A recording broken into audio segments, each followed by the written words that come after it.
ദേ ഈ കാണുന്ന പഴമില്ലേ, ഇത് വെച്ച് നമുക്കൊരു ഹെൽത്തി ആൻഡ് ഈസി കേക്ക് ഉണ്ടാക്കിയാലോ. ഇതുപോലെ നല്ല സോഫ്റ്റ് ആൻഡ് സ്പഞ്ചി ആയിട്ടുള്ളൊരു കേക്ക്. അപ്പോൾ വാ, ഞാൻ ആൽമണ്ട് ഫ്ലോർ ആട്ടോ എടുത്തിരിക്കുന്നത്. ഹെൽത്തി വേർഷനാണല്ലോ. പിന്നെ കുറച്ച് മിക്സഡ് ഫ്രൂട്ട്സ് വേണേ. അതിനകത്ത് കുറച്ച് നട്ട്സൊക്കെ ഉണ്ടായിട്ട് ഒരു മിക്സഡ് ഫ്രൂട്ടിൻ്റെ ഒരു പാക്കറ്റാണ്. പിന്നെ വേണ്ടത് 2 മുട്ട, കുറച്ച് ബട്ടർ, പിന്നെ കുറച്ച് പാൽ ഓപ്ഷണലാണേ. പിന്നെ ബേക്കിംഗ് പൗഡർ വേണം, വാനില എസൻസ് വേണം, കുറച്ച് ബ്രൗൺ ഷുഗർ എടുക്കുന്നുണ്ട്. ഇനി മുട്ടയും മെൽറ്റഡ് ബട്ടറും ഷുഗറും കൂടെ നന്നായിട്ട് വിസ്ക് ചെയ്യുക കേട്ടോ. കൂടുതൽ കുറച്ച് വാനില എക്സ്ട്രാക്റ്റും കൂടെ ചേർത്തിട്ട് നന്നായിട്ട് വിസ്ക് ചെയ്യുക. ബ്ലെൻഡർ ഉള്ളവർക്ക് ബ്ലെൻഡർ യൂസ് ചെയ്യാം. ഞാൻ ജസ്റ്റ് വിസ്ക് വെച്ചിട്ടാണ് എല്ലാം കൂടെ മിക്സ് ചെയ്യുന്നത്. അതിനകത്തേക്ക് നമ്മൾ ഈ ഒരു പഴം എടുത്തിട്ട് ഒരു ഫോർക്ക് വെച്ചിട്ട് നന്നായിട്ട് സ്മാഷ് ചെയ്ത് അത് ഈ മിക്സിലേക്ക് നന്നായിട്ട് മിക്സ് ചെയ്തെടുക്കുക. ശേഷം 1 കപ്പ് ആൽമണ്ട് ഫ്ലോറും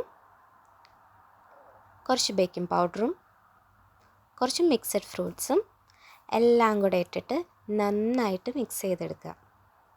നമ്മുടെ മൈദ പോലെയല്ല, ആൽമണ്ട് ഫ്ലോർ ആകുമ്പോൾ അങ്ങനെ കട്ട കൂടില്ല. പിന്നെ അതിൻ്റെ ടെക്സ്ചർ വേറൊരു ടെക്സ്ചർ തന്നെയാണ്. അങ്ങനെ ഇത് നന്നായിട്ട് മിക്സ് ചെയ്തിട്ട് നമുക്ക് ഓവൻ ഒരു 180 ഡിഗ്രിയിൽ ഒരു 5 മിനിറ്റ്സ് പ്രീ ഹീറ്റ് ചെയ്യാൻ വയ്ക്കുക കേട്ടോ. എന്നിട്ട് ഓയിൽ ചെയ്ത ഒരു പാനിലേക്ക്, നമ്മുടെ ബേക്കിംഗ് ട്രേയിലേക്ക് ഈ ഒരു മിക്സ്ചർ ഒഴിച്ചിട്ട് നന്നായിട്ട് ബാറ്റർ ഒന്ന് സ്പ്രെഡ് ചെയ്ത് കൊടുക്കുക കേട്ടോ. എന്നിട്ട് നമ്മൾ എയർ ഫ്രയറിൽ 170 ഡിഗ്രിയിൽ ഒരു 20 മിനിറ്റ്സ് ബേക്ക് ചെയ്തെടുക്കുക. അപ്പോൾ ബേക്ക് ചെയ്ത് കഴിയുമ്പോഴത്തേക്കും ഇങ്ങനെ നമുക്ക് കിട്ടും. നല്ല അടിപൊളി കേക്കാണ് കേട്ടോ. ആൽമണ്ട് ഫ്ലോർ വെച്ച് കേക്ക് ഉണ്ടാക്കി നോക്കാത്തവർ തീർച്ചയായിട്ടും ഉണ്ടാക്കി നോക്കണം. നല്ല ഹെൽത്തി വേർഷനാണ്, കുട്ടികൾക്ക് ഭയങ്കരമായിട്ട് ഇഷ്ടപ്പെടും. അപ്പോൾ ട്രൈ ചെയ്ത് നോക്കണേ.